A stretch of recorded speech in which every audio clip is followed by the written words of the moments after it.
Tēnā koutou katoa. No Awherika ki te tonga, engari ko Aotearoa toko kāinga.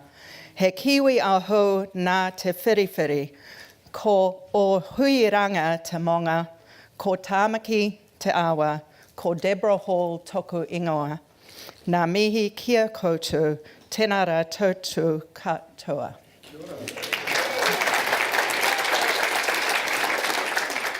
And I think I said I'm South African by birth and Kiwi by choice. So I'm going to talk about the next stage along in funding.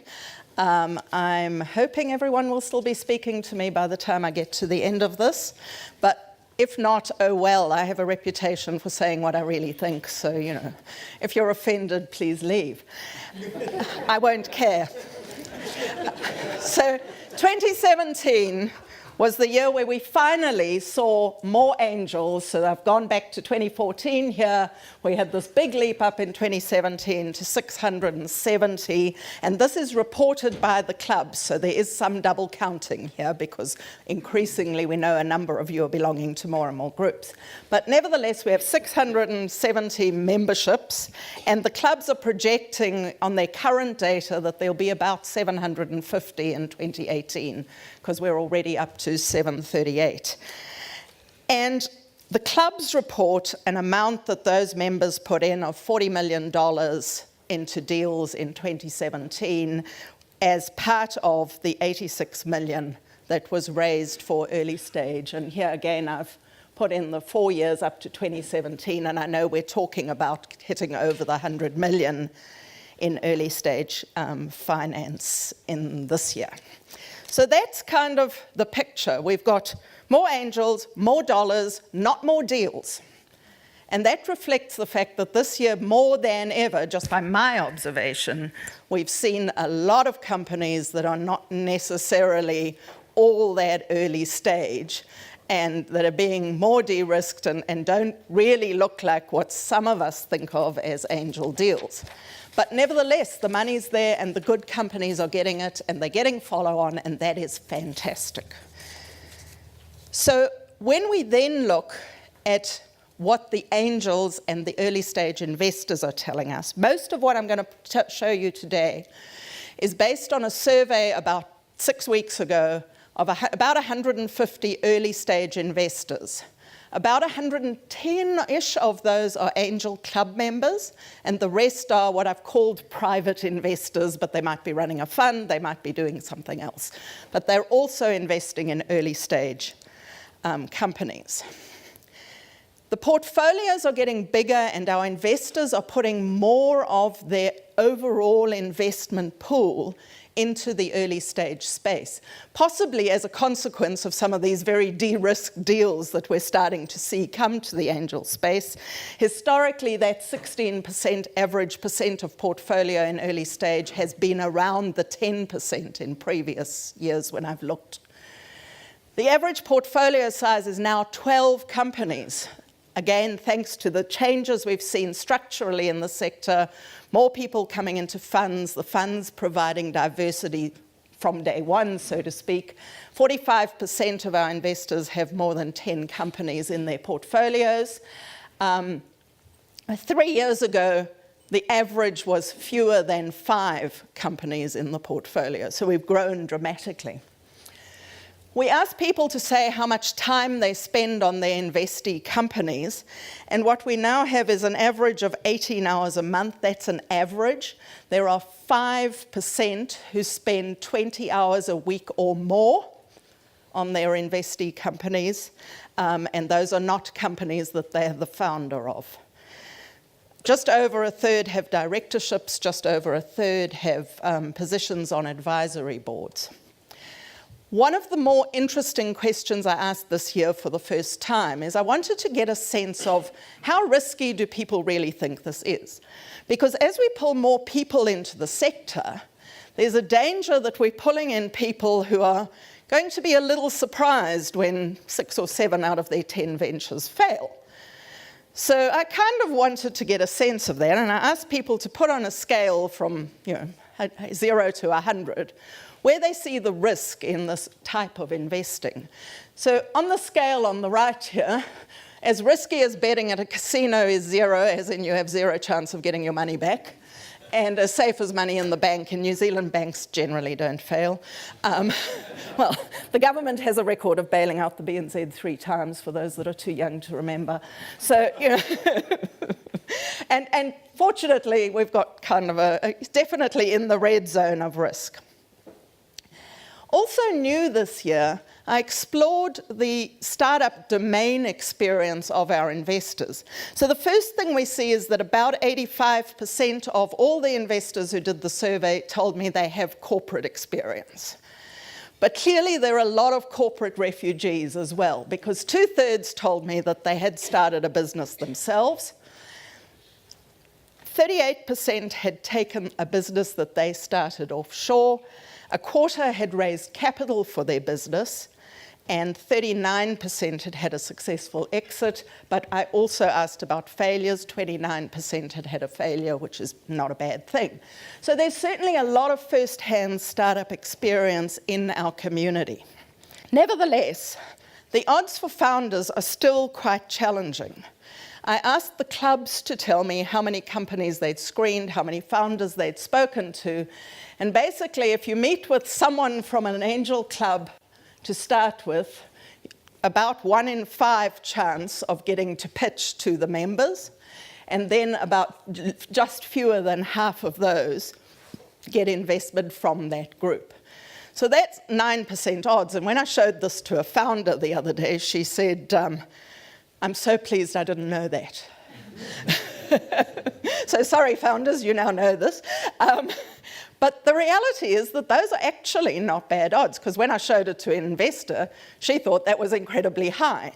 To give you some kind of context, Golden Seeds on their blog talks about how that's the US angel group network focused on female investors and founders, and founders. Golden Seeds talks about having screened 3,000 women founders and invested in 5% of them.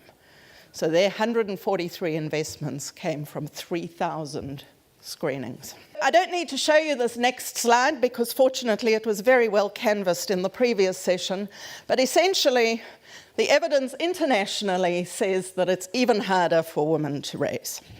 And we keep telling our women that. We keep telling them that, you know, they need a softer landing, they need to talk to groups that are more female friendly.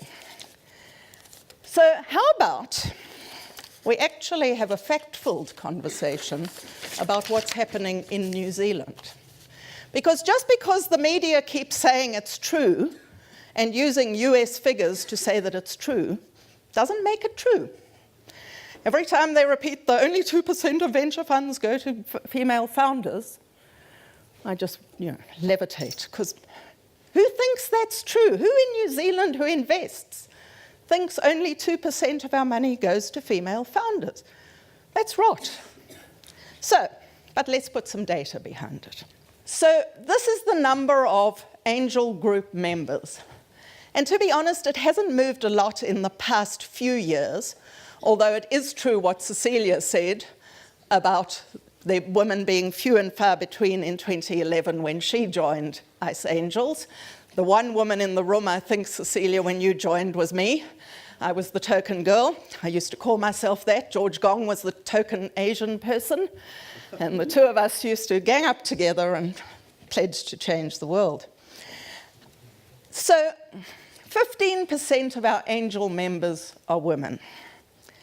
And if we look at this investor survey, so the survey that went out, please do it on social media, there I believe that if I scale up the private investors, I believe the survey is representative of our 670 angels and about another 170 private investors in this space. So of those, 18% are women, and the figure is slightly higher amongst the private investors compared to the club members. So that kind of matches that pretty closely. How diverse are we really? 70% are aged between 45 and 64. And the private investors are much younger, so that's my middle age, my generous, now that I'm almost 60, my generous middle age definition. And 30% are migrants to New Zealand. 30% of our investors were not born in New Zealand. Now, it's easy to look at this 18% and say, well, it should be 50-50.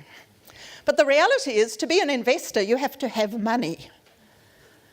And if you look, unfortunately, Statistics New Zealand doesn't publish data about really high net worth people. But I looked up what they do publish about income from any source. They classify high income in New Zealand as people who earn more than $50,000 a year from any source. And of those, only a third are women. So how many fewer if you go to 150K a year? I'm guessing 18% is pretty close to what the reality is. That's the pool we're playing in, of women with money.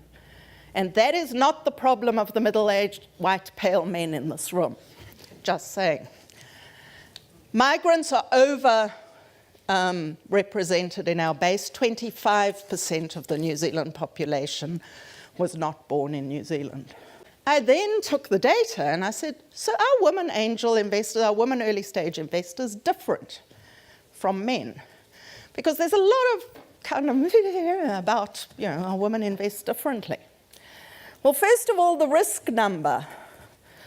How risky is it? The risk number was exactly the same. The portfolio was similar number of recent investments, similar number of exits.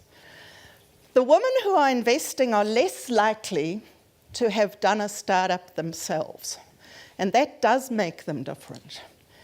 And if they did do a startup, they're equally likely to have taken it offshore, but they're less likely to have raised money, had an exit, or a failure. And this is part of the reason why Trevor's portfolio is showing fewer women in the dead ones and in the successful exits, because women are less likely to exit in a period of any given period of time. So, I then asked a question about diversity, which some of you found quite challenging if you did the survey. Thank you for doing it. I said, what do you think is the biggest issue in the sector around diversity and inclusion? Sorry, one more thing on this. The thing that makes women different in their investments is they are more engaged. They spend more time on their startups. They spend more time making the decision. They spend more time with their investee companies. They're more likely to want to be a director. In the question which asks about deal breakers, women are less likely to say a lack of an exit strategy is a deal breaker. So those are differences. But then when we asked about diversity, there's a very clear message that women care more about diversity. And you saw that on the panel before lunch. Clearly, women care more about diversity. What's interesting is that when you ask them what they care about, they don't say what the media says. They don't say the problem is all these white men with the money are picking founders who look like them to invest in. That's not what they say. What they say is, we need to build teams here. To build a company, you need to build teams. And you need a range of thoughts and experiences. And it's not just about age, race, and sex. It's about people with different perspectives working together to a shared goal. And I think all of you can buy into that idea of diversity. So then I asked the cheeky question. I said, so, who does better? Who has more chance of success as a founder? Men or women? Which founders are more successful at building high-performing teams, finding the right advisors, raising capital offshore in New Zealand, and building a scalable business? Now, the reason these numbers don't add up to 100% is because a whole lot of people sat on the fence, of course, and said, oh, no, or both the same, or I don't know, or both the same. No difference. Okay, but what we have is a general view that men are definitely more likely at raising capital, which is unsurprising, given that every week you open something in the media that tells you women are terrible at raising capital. and it's not their fault. If I look at what the women think, what I see there is women give men the advantage on even finding the right advisors, whereas men are the ones thinking that it's the female founders who find the right advisors. So there's some differences there, but broadly, it might be just what you expect. I then said, right, tell me how much money you think goes to female founders in New Zealand.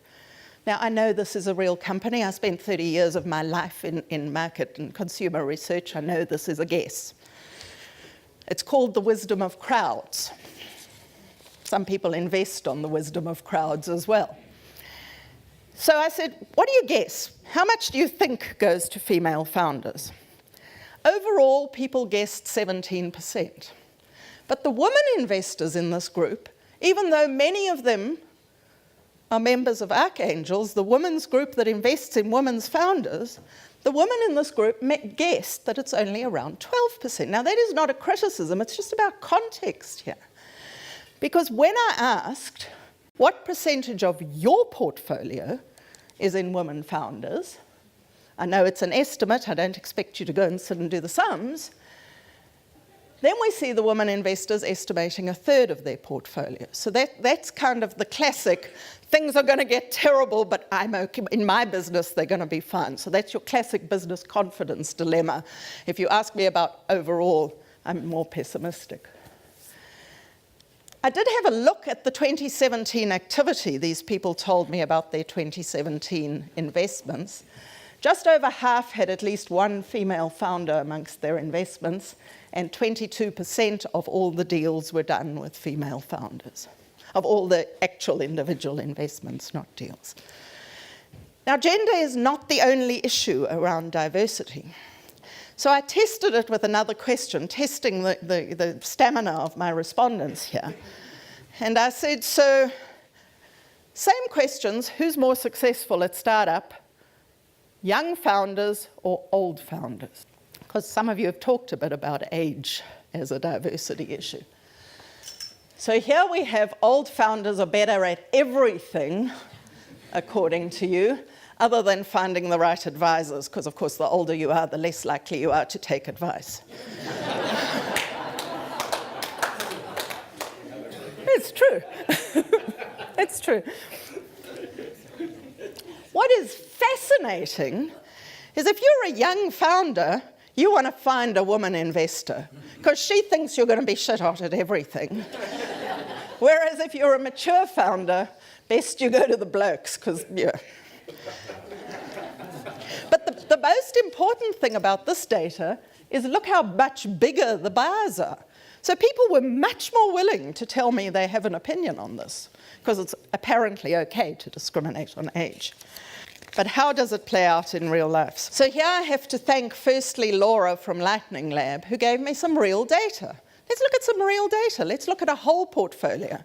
Not quite as big as Trevor's portfolio, but let's look at the Lightning Lab portfolio. So for those who don't know, Lightning Lab is an accelerator that runs programs. So there are 84 companies that have been through Lightning Lab. 21 of them had female or mixed founder teams. Helped a lot by the fact that they ran a special program called Lightning Lab XX for female founders only. Now, who raised capital? At the end, you get to the end of Lightning Lab, you pitch for capital. Half of all the Lightning Lab companies raised capital. 60% of the women founder teams and 41% of the male founder teams. That doesn't look like a it's hard for girls to raise money story to me. So then I looked at a bigger portfolio, and here I have to thank Molly at NZVIF, who keeps the best data in our sector. So this is on a year-by-year basis from Molly. How many of the deals were women versus male-only led? So women and mixed versus male-only led. And what you can see is it varies dramatically from year to year. Now, if there was systematic unconscious bias, it would not vary dramatically from year to year. But on average, 18% of SCIF companies have female founders, and 18% of all SCIF's dollars have gone into female founder companies. And at around, so all the numbers we've seen are between 15 and 20-something%. So I've kind of got this 20% number in my head. Now, in the SCIF portfolio, it's divided up by stage, and this is the percentage of female founder companies and the percentage of total dollars. And what we're saying is that at seed and startup stage, actually around the 20% of companies, yes, the amount they're raising is slightly smaller, but we've heard that women are more efficient at using money. And hey, guess what? That means they get to keep more of their company themselves. So I'm not sure that's a bad thing. This is TechCrunch data from the US, and the light blue line is angel, somewhere, yes, angel and seed. The dark blue line at 12% is early stage, and the very dark line is late stage, and that's where the 4% number is coming from, or the 2% or whatever. But it's not replicated in New Zealand. One last thing from SCIF. SCIF has, of course, had exits. So they're dead ones and they exited ones that returned something. Male-only teams are more likely to have both exited or died. Female teams are still sitting in there. Last set of data to show you. We're fortunate this year to actually have some founder data. Founders are incredibly difficult to survey because they're so busy running their businesses as we want them to. So I didn't do a separate founder survey. I basically said, what have we got?